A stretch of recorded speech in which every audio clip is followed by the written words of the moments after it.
তখনও মুখ্যমন্ত্রী চুপ করে আছে। কেন কেন চুপ করে আছেন মুখ্যমন্ত্রী? কেন ওখান থেকে বললেন না এগুলো সম্পূর্ণ মিথ্যা, এগুলো হতে পারে না, এগুলো হওয়া উচিত নয়?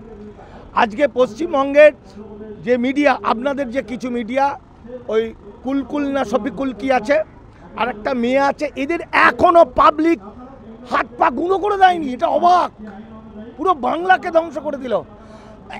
ডিজিটাল মিডিয়ার মাত্র কয়েকটা ছেলে জান কবুল করে সত্যিগুলো তুলে ধরছে। তারা কোনো পক্ষে নয়, আমি তাদের নিউজ দেখেছি। তারা না সিপিএম, না তৃণমূল, না কংগ্রেস, না বিজেপি, তারা সত্যিগুলো তুলে ধরছে। আর এই সত্যিগুলো তুলে ধরছে বলে তাদের বিরুদ্ধে মামলা। এটা কোন যুগে বাস করছি? এটা মমতা ব্যানার্জির যুগ মনে হচ্ছে না। যে পুলিশ অফিসাররা ডিজিটাল মিডিয়া ছেলেদের বাড়িতে ফোন করেছে, কেস দিয়েছে, তাদের বিরুদ্ধে কেস দিতে হবে, নাহলে আমরা তার ব্যবস্থা নিয়ে নেব। জানতে চাইবো যে ডিজিটাল মিডিয়ার গলা টিপে ধরার মতো পরিস্থিতি তৈরি হচ্ছে আস্তে আস্তে, কি বলবেন? ডিজিটাল মিডিয়ার গলা টিপে ধরার কোনো পরিস্থিতি হচ্ছে বলে আমার মনে হয় না।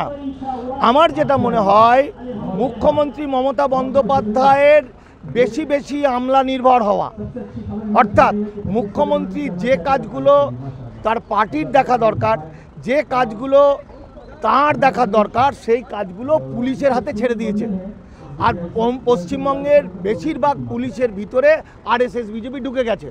বেলডাঙ্গার ক্ষেত্রে আমরা দেখেছি পুলিশ দাঙ্গা লাগাতে এসছে, পুলিশ অস্ত্র ফস্ত্র ফেলে ছবি তুলছে, এবং সেইটাকে যখন গ্রামবাসীরা ধরে, পুলিশদেরকে ধরে ঘেরাও করে এসপিকে চিঠি দিল, এসপি ওটা সেঁটে গেল, কোনো কথাই বলল না। আজকে মুর্শিদাবাদ নিয়ে যখন মিথ্যা করে প্রচার করা হচ্ছে, সন্ত্রাসবাদী জঙ্গি বলা, তখনও মুখ্যমন্ত্রী চুপ করে আছে। কেন কেন চুপ করে আছেন মুখ্যমন্ত্রী? কেন ওখান থেকে বললেন না এগুলো সম্পূর্ণ মিথ্যা, এগুলো হতে পারে না, এগুলো হওয়া উচিত নয়? আজকে পশ্চিমবঙ্গের যে মিডিয়া, আপনাদের যে কিছু মিডিয়া, ওই কুলকুল না শফিকুল কি আছে, আর একটা মেয়ে আছে, এদের এখনো পাবলিক হাত পা গুঁড়ো করে দেয়নি। এটা অবাক, পুরো বাংলাকে ধ্বংস করে দিল। ডিজিটাল মিডিয়ার মাত্র কয়েকটা ছেলে জান কবুল করে সত্যিগুলো তুলে ধরছে। তারা কোনো পক্ষে নয়, আমি তাদের নিউজ দেখেছি। তারা না সিপিএম, না তৃণমূল, না কংগ্রেস, না বিজেপি, তারা সত্যিগুলো তুলে ধরছে। আর এই সত্যিগুলো তুলে ধরছে বলে তাদের বিরুদ্ধে মামলা।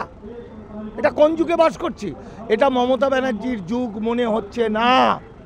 আমি তাই মনে করছি যে ইমিডিয়েট মুখ্যমন্ত্রীর উচিত ওই পুলিশগুলোকে পানিশমেন্ট দেওয়া। আর ডিজিটাল মিডিয়ার যে ছেলেগুলোর নামে কেস হয়েছে, কেস তুলে তাদের নবান্নতে দেখে চা খাওয়ানো।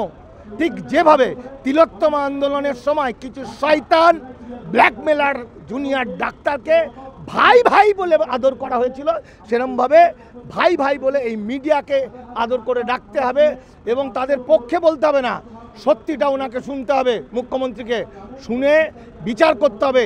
এবং যে মানুষগুলো, যে পুলিশ অফিসাররা ডিজিটাল মিডিয়া ছেলেদের বাড়িতে ফোন করেছে, কেস দিয়েছে, তাদের বিরুদ্ধে কেস দিতে হবে, নাহলে আমরা তার ব্যবস্থা নিয়ে নেব। মুখ্যমন্ত্রী মমতা বন্দ্যোপাধ্যায়ের জানা দরকার যে একটা ভয়াবহ সময়ের মধ্যে বাংলা এবং বাঙালি এগোচ্ছে। সেই সময় তার ওই অত আমলা নির্ভর, পুলিশ নির্ভর হলে হবে না। তাকে মানুষের সঙ্গে আরও মিশে সত্যি ঘটনাগুলো জানতে হবে। আমি দোলাকেও বলবো, আমি কুণাল ঘোষকেও বলবো, আমি দেবাংশুকেও বলবো, কিসের নেতা তোমরা? কিসের নেতা? তোমাদের চোখের সামনে ছেলেগুলো সত্যি কথা বলার জন্য তাদের উপর কেস দেওয়া হলো। এই কেসের মানে জানি না আমি। আজকে 15 বছর আগেকার নন্দীগ্রামের কেস এখন আমাদের উপর ঝুলছে, এদের জীবনটাকে নষ্ট করে দেওয়া। তাই দোলা ফোলারও উচিত, দোলা পুণ্যেন্দুরও উচিত, এবং কুণালদারও উচিত এটার বিরুদ্ধে এখন স্টেপ নেওয়া এবং ওই পুলিশের ব্যবস্থা করা।